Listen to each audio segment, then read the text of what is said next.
So papakilala ko sa inyo yung bagong member ng aming family, si Roborack. Ayan mga brother. So ito yung bago naming binili. Roborack na pang vacuum, tas may pang mop na rin siya.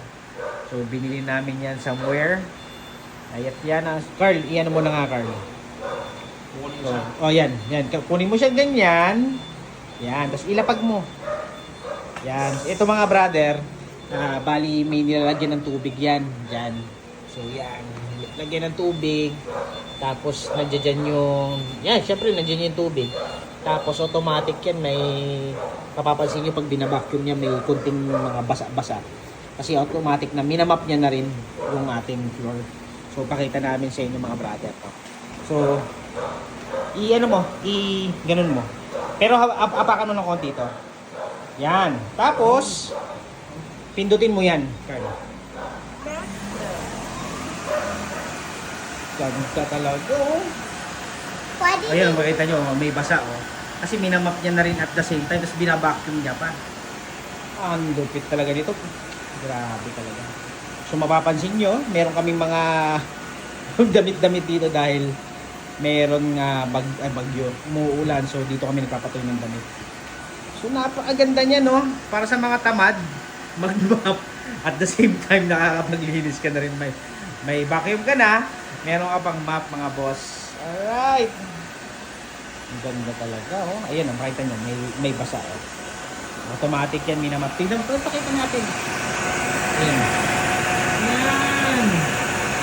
Automatic yan, mga boss.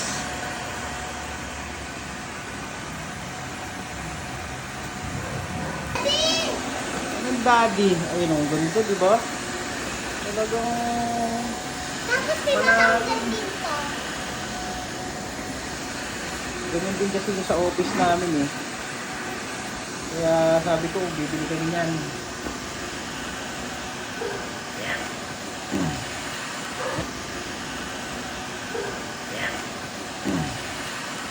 Isang buong sabi, diba? Same lang kasi yan. Yan.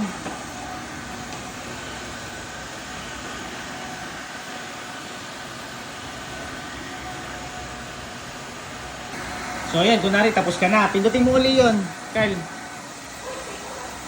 Ayan. Tapos ibabalik mo na siyang ganon. Yan. O. Tapos buhatin mo na siya. Balik mo siya doon. Tapos magki-cleaning niya ng sarili niya. Pusa. Ayan.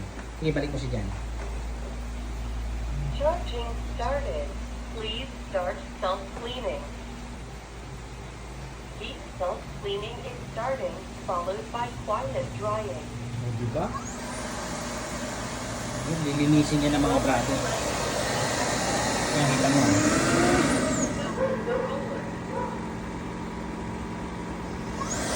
Lilinisin niya yan. Ayun o. Diba? Ang lupit. Tapos, diba nililinis niya yan. Ngayon yung tubig na pinaglinisan niya, mapupunta dito. Ayun o. Ang lupit niya mga... Grabe.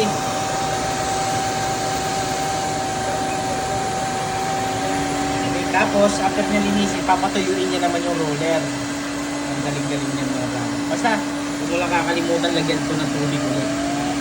So, dito nilalagyan ng tubig yan. Bubuksan mo lang naman ito. So, diba? Kasi pagkitas ito, itatapon mo na siyempre yung laman nito. So, dito lang naman yung tatanggalin mo yan dito.